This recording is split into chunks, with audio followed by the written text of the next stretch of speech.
Hello everyone, कैसे हो आप सभी। उम्मीद करता हूँ आप सब अच्छे होंगे एंड आपकी प्रिपरेशन भी अच्छी चल रही होगी। तो गाइज, मैं आप सभी का स्वागत करता हूँ आपके अपने यूट्यूब चैनल तैयारी स्मार्टली पे।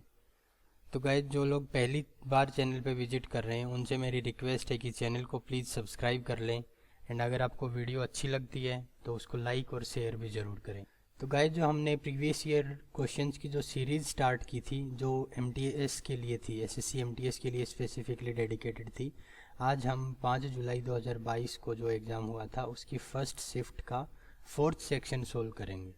तो जो फोर्थ सेक्शन है उसके अंदर जो जर्नल इंग्लिश का जो पार्ट था हम उसको सोल्व करेंगे। जो इंग्लिश के जो 25 क्वेश्चन जो आते हैं एग्ज़ाम के अंदर, आज उसको पूरा सोल्व करेंगे हम। तो चलिए स्टार्ट करते हैं। तो जो फर्स्ट क्वेश्चन है उसके अंदर क्या दे रखा है, हमें हमें पता करना है कि जो गिवन जो ईडियम है उसका मीनिंग क्या होगा। तो ये जो ईडियम है वंस कप ऑफ टी, इसका हमें मीनिंग पता करना है, मीनिंग क्या होगा जो गिवन ऑप्शन है उनमें से। तो वंस कप ऑफ टी का मतलब एक्चुअल में क्या होता है। एक्चुअल में इसको बोलते हैं हम बस की बात। अगर कोई आपसे कोई काम के लिए बोले तो अगर वो आपके बस में है, मतलब आप उसको कर सकते हो, तो वो आपके लिए कप ऑफ टी होगा। तो वंस कप ऑफ टी का मतलब क्या है, बस की बात। तो ऑप्शंस के अंदर से हम देखते हैं, वंस परसेप्शन अबाउट समवन, ये तो बिल्कुल नहीं हो सकता। वंस जर्नल प्रिंसिपल, ये भी नहीं होगा। वंस हार्ड अर्नड मनी, ये भी नहीं होगा। तो वंस चूजन और प्रेफर्ड थिंग, मतलब कि किसी की बस की बात या फिर जो उसने चूज की हो, जिसको वो कर सकता हो, उसी को बोलते हैं वंस कप ऑफ टी। तो ऑप्शन डी जो होगा वो बिल्कुल हमारा ठीक होगा। नेक्स्ट जो क्वेश्चन है उसके अंदर हमें पता करना है कि एंटोनियम पता करना है और जो ब्रैकेट वर्ड है उसका। तो जो सेंटेंस है इसके अंदर जो ब्रैकेट के अंदर जो वर्ड है वो है इम्प्रोविडेंट। अब इम्प्रोविडेंट की पहली बात करते हैं हम कि इसका मीनिंग क्या होता है इम्प्रोविडेंट का। तो इम्प्रोविडेंट का मतलब होता है तो ज़्यादा खर्च करता हो, ज़्यादा खर्च करने वाला।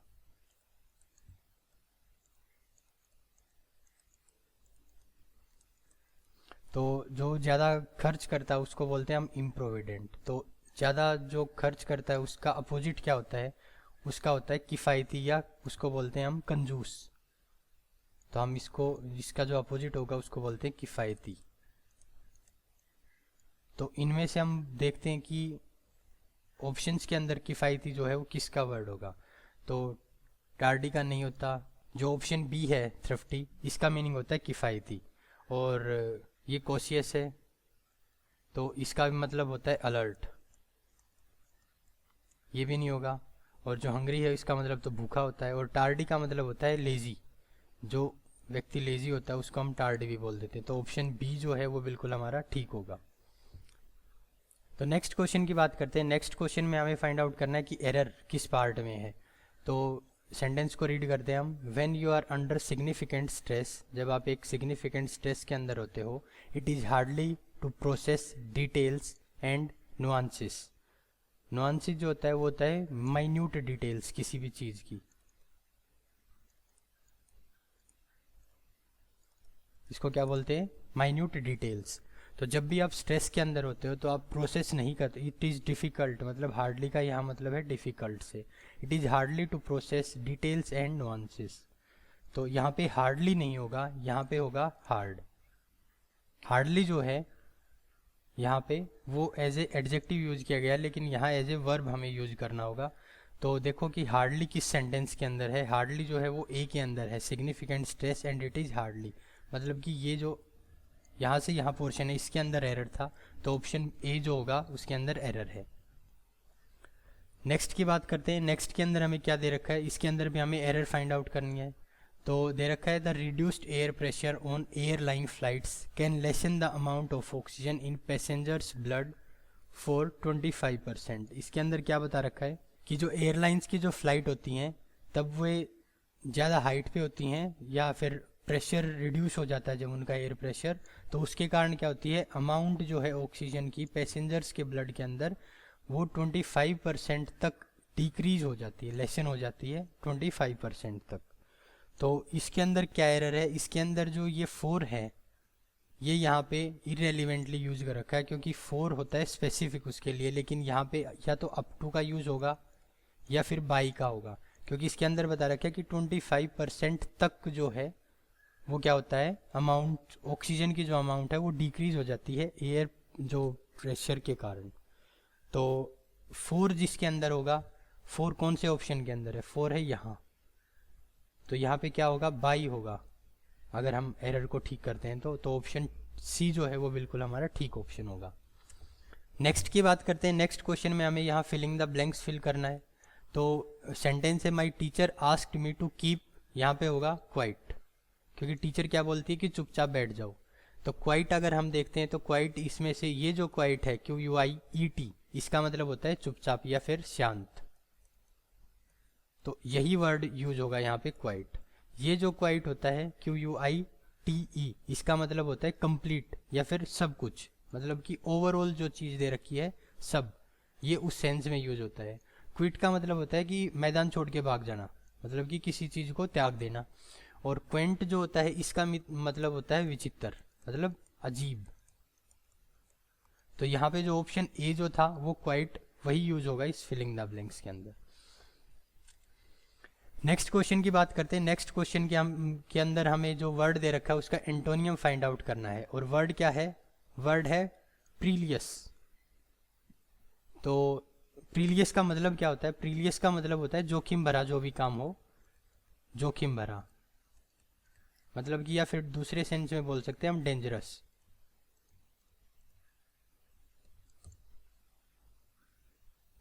तो जो गिवन जो ऑप्शन है उनके अंदर से एंटोनियम कौन सा होगा, डेंजरस का उल्टा होता है सेफ या फिर जो सुरक्षित हो, जिसके अंदर जोखिम ना हो।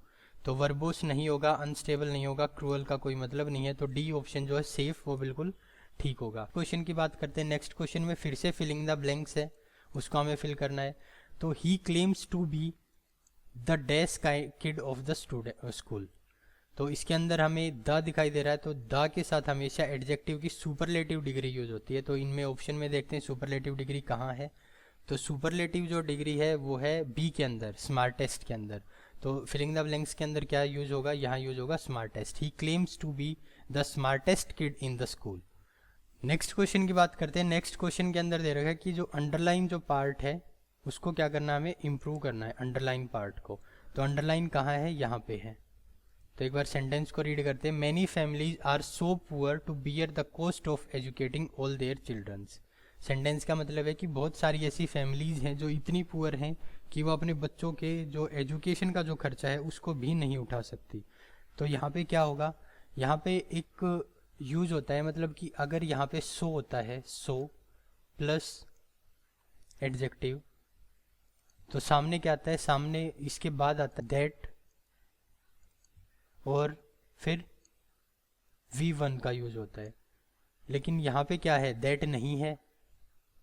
तो दूसरी कंडीशन क्या होती है, यहाँ पे होगा टू प्लस एडजेक्टिव, उसके बाद होता है टू प्लस V1 का यूज। तो मतलब कंडीशन नंबर 2 जो है उसके अकॉर्डिंग है, क्योंकि इसके ऊपर अंडरलाइन नहीं कर रखी। तो मतलब इम्प्रूवमेंट करना है हमको पहले वाले पार्ट के अंदर। तो अगर 2 प्लस V1 के हिसाब से हम देखते हैं तो 2 प्लस एडजेक्टिव यूज होगा। तो यहाँ पे सो की जगह क्या यूज होगा, टू। तो इम्प्रूवमेंट के अंदर देखते हैं हम जो, तो ऑप्शन बी जो है वो बिल्कुल ठीक होगा। यहाँ पे यूज होगा many families are too poor to bear the cost of educating all their childrens. तो ऑप्शन बी जो है वो बिल्कुल ठीक है। नेक्स्ट जो क्वेश्चन है उसके अंदर बताना है कि मिस स्पेल्ड वर्ड के जगह, मतलब उसकी करेक्ट स्पेलिंग क्या होगी। मिस स्पेल्ड वर्ड को आइडेंटिफाई करना है और उसको फिर ठीक करना है। तो सेंटेंस है surely he now has earn the respect. तो श्योरली बिल्कुल ठीक है, अर्नड की स्पेलिंग ठीक है, रिस्पेक्ट की भी ठीक है। ये जो लिख रखा है ये गलत है, यहाँ पे ये कोई वर्ड नहीं होता है। तो इसकी जगह जो वर्ड यूज होना था वो यूज होना था मास्टर। तो देखते हैं मास्टर कहाँ यूज है। तो मास्टर नहीं, ये यूज नहीं होगा, ये मास्टर की स्पेलिंग गलत है, यहाँ भी गलत है। तो ऑप्शन डी के अंदर जो है मास्टर बिल्कुल ठीक है। तो ऑप्शन डी जो होगा वो हमारा बिल्कुल ठीक होगा। नेक्स्ट क्वेश्चन की बात करते हैं। नेक्स्ट क्वेश्चन के अंदर हमें वन वर्ड सब्सटीट्यूट बताना है, जो गिवन सेंटेंस है उसकी जगह क्या यूज हो सकता है एक वर्ड की। तो सेंटेंस है a book that contains information of various subjects. मतलब कोई ऐसी बुक जिसके अंदर बहुत सारे इंफॉर्मेशन हो अलग अलग सब्जेक्ट्स के ऊपर। तो उसको हम बोलते हैं इंसाइक्लोपीडिया। तो ऑप्शन ए जो है वो बिल्कुल ठीक होगा। मैन्यूस्क्रिप्ट होता है जो हाथ से लिखी गई कोई भी पांडुलिपि होती है, उसको मैन्यूस्क्रिप्ट बोलते हैं। डिक्शनरी आपको पता है, थेसोरस जो ये वर्ड है ऑप्शन सी, इसका मतलब होता है शब्दकोश। एक तरीके से इसको भी हम डिक्शनरी ही बोल सकते हैं, इसके अंदर अलग अलग वर्ड्स को इकट्ठा करके लिख दिया जाता है, उसको बोलते हैं हम थीसोरस। तो इस जो क्वेश्चन का आंसर होगा वो ऑप्शन ए होगा, इंसाइक्लोपीडिया। नेक्स्ट जो क्वेश्चन है उसके अंदर हमें अंडरलाइन वर्ड का क्या बताना है, एंटोनियम बताना है। तो अंडरलाइन किसके ऊपर है, वो है एनलाइटेंड के ऊपर। तो एनलाइटेंड का मतलब होता है जिसको ज्ञान की प्राप्ति हो, मतलब कि जिसके पास नॉलेज हो, जिसके पास ज्ञान हो, ऐसा आदमी। लेकिन इसका क्या बताना है, इसका उल्टा बताना है हमें। तो सिविलाइज्ड जो होगा वो मतलब पॉजिटिव सेंस में है, तो ये इसका ऑप्शन नहीं होगा। एजुकेटेड भी मतलब पढ़ा लिखा, नॉलेज से रिलेटेड है। तो कन्फाउंडेड, कन्फाउंडेड जो है वही इसका ठीक आंसर होगा, मतलब कि इसका एंटोनियम जो होगा वो क्या होगा, कन्फाउंडेड। और डी जो ऑप्शन है वो रीजनेबल, उसका यहाँ पे कोई मतलब नहीं है। तो ऑप्शन सी जो होगा वो हमारा बिल्कुल ठीक होगा। नेक्स्ट क्वेश्चन की बात करते हैं। नेक्स्ट जो क्वेश्चन के अंदर है क्या पूछ रखा है इन्होंने, सिनोनियम पूछ रखा है। और सिनोनियम किसका है, हेस्टी का। तो सबसे पहले बात करते हैं कि हेस्टी का मीनिंग क्या होता है। हेस्टी का मतलब होता है जो जल्दी मचाता रहता है, मतलब कि उतावला जो आदमी होता है उसको बोलते हैं हेस्टी। तो इसका सिनोनियम क्या होगा, तो इसका जो राइट आंसर होगा वो होगा ऑप्शन ए, एक्सपीडियस। और जो बी जो है रेस्ट्रिक्टेड, उसका यहाँ कोई मतलब नहीं है। लेड बैक का होता है जो काम शांति से करता हो, मतलब जो जल्दी ना मचाता हो उसको बोलते हैं लेड डाउन। ये इसका एक्चुअली एंटोनियम दे रखा है। और लोग का यहाँ कोई मतलब नहीं है। तो ऑप्शन ए जो है एक्सपीडियस वो इसका राइट आंसर होगा। नेक्स्ट क्वेश्चन की बात करते हैं। नेक्स्ट क्वेश्चन के अंदर क्या दे रखा है, इंप्रूवमेंट बतानी है हमें अंडरलाइन वर्ड के ऊपर कि इंप्रूवमेंट की ज़रूरत है या नहीं है।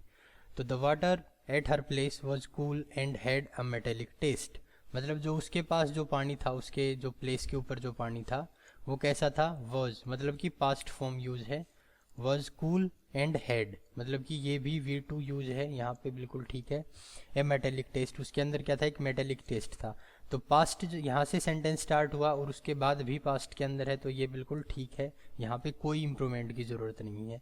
तो ऑप्शन बी जो होगा वो बिल्कुल ठीक होगा। नेक्स्ट की बात करते हैं हम,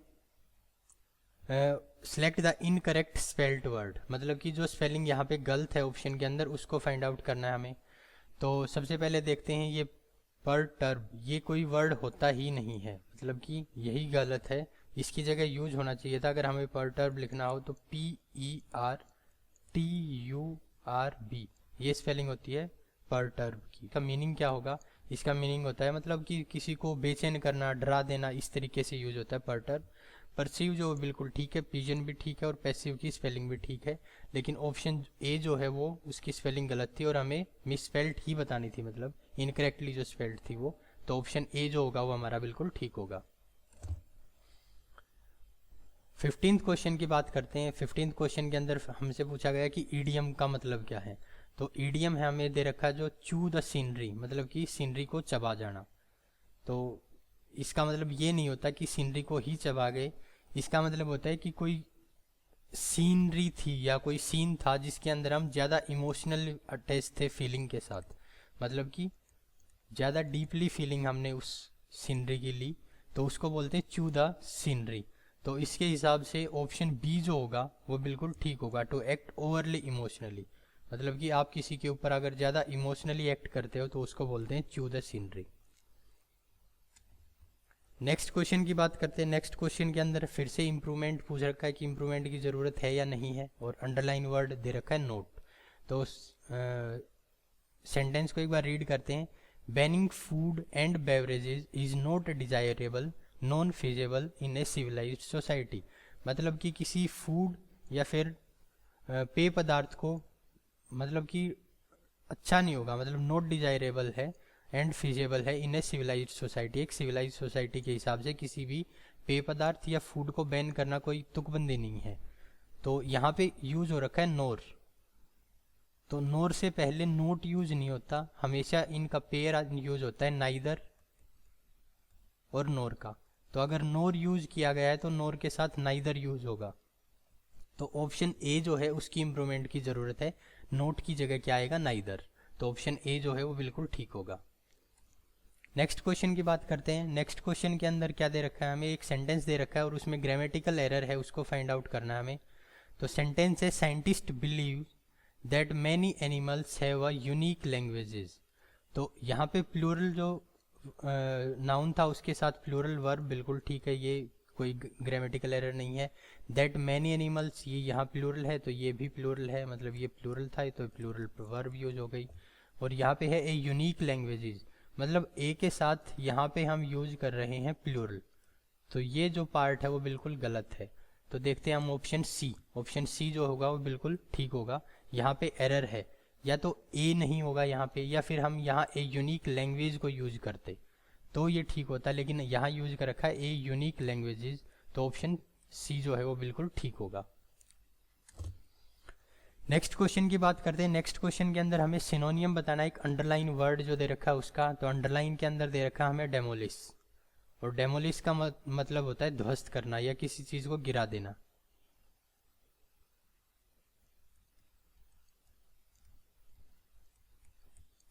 तो डेमोलिश का ध्वस्त करना अगर मीनिंग है तो इनमें से देखना पड़ेगा कि उसका सिनोनियम क्या है। कर्टेल होता है किसी चीज को कम करना, फोर्ज होता है किसी चीज को फर्जी रूप में यूज करना, इसका कोई यूज नहीं होगा। रेज जो होता है उसका मतलब भी होता है ध्वस्त करना, तो ऑप्शन जो सी जो है वो बिल्कुल ठीक होगा। और रिफर्बिश का होता है मतलब कि दोबारा से उसको नया कर देना, तो यहाँ पे ऑप्शन सी जो है वो सिनोनियम है डेमोलिश का।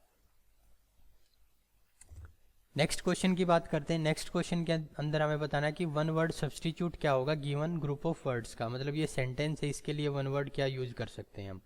तो सेंटेंस है, अ थिंग और substance that is liable to catch fire easily, मतलब कोई भी एक ऐसा सब्सटेंस या कोई भी एक ऐसी चीज़ जो जल्दी से आग पकड़ ले, उसके लिए क्या वर्ड यूज करेंगे हम। तो इनऑडिबल जो होता है उसको बोलते हैं हम जो सुनाई ना देता हो, कोई भी ऐसी साउंड जो सुनाई ना दे उसको बोलते हैं इनऑडिबल। इनफ्लेमेबल, इनफ्लेमेबल जो है यही इसका राइट आंसर है, जो जल्दी से आग पकड़ ले उसको बोलते हैं इनफ्लेमेबल। इनकम्बस्टिबल होता है जिसको जलाया ही नहीं जा सकता, मतलब बहुत मुश्किल से वो आग पकड़े, ये भी गलत है।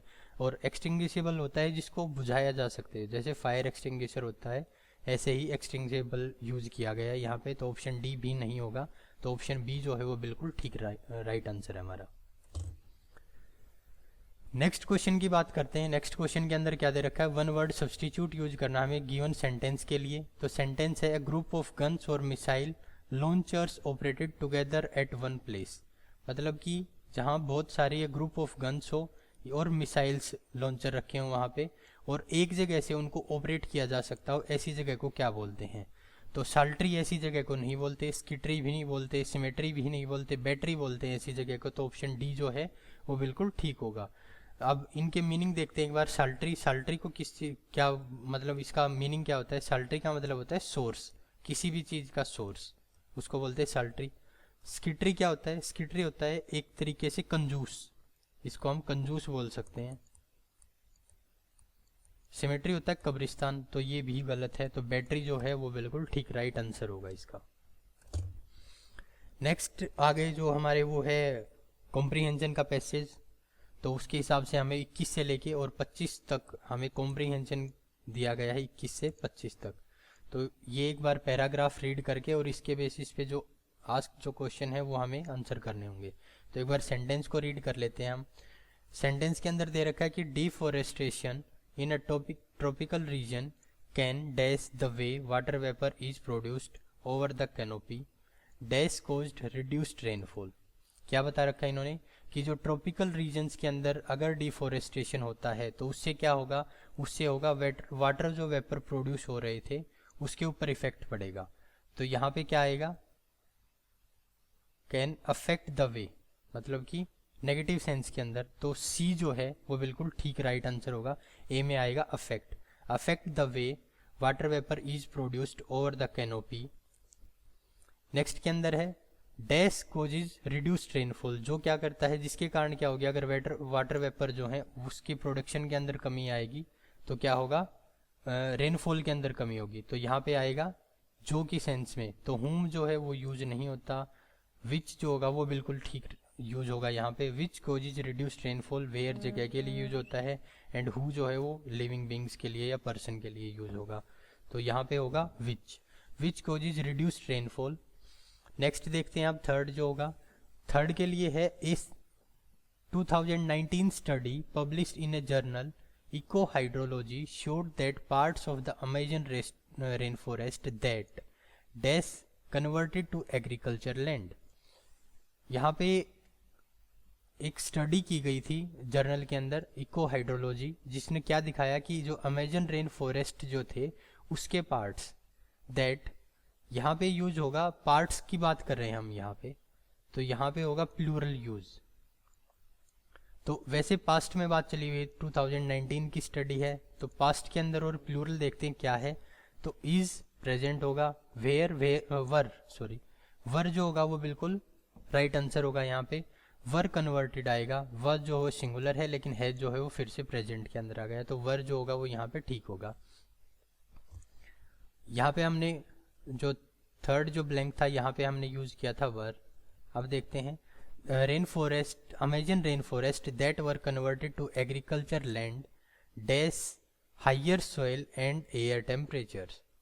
अब ऑप्शंस देखते हैं, हैड, डिड, वाज और हैज, इनमें से क्या यूज होगा।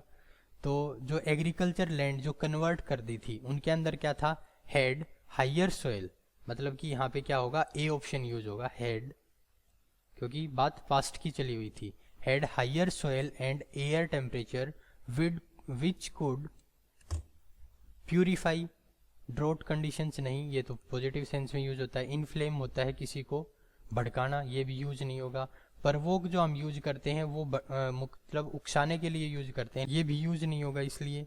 और डी जो होगा वो होगा एग्रावेट, तो ऑप्शन डी जो है वो बिल्कुल यहाँ पे ठीक यूज होगा, तो यहाँ पे आएगा एग्रावेट, एग्रावेट ड्रॉट कंडीशंस। तो ये जो हमारे 25 क्वेश्चंस थे, ये इंग्लिश का सेक्शन यहाँ पे कंप्लीट होता है, जो 5 तारीख को फर्स्ट शिफ्ट का जो एग्ज़ाम था उसके लिए। अब हम चारों सेक्शन 5 जुलाई वाले जो थे वो कंप्लीट कर चुके हैं, जो फर्स्ट शिफ्ट के थे वो। तो आई होप आपको ये वीडियो अच्छी लगी होगी, और अच्छी लगी है तो प्लीज़ इसको लाइक और शेयर ज़रूर करें, और अगर आपने अभी तक चैनल को सब्सक्राइब नहीं किया है तो चैनल को भी सब्सक्राइब कर लें। Thank you.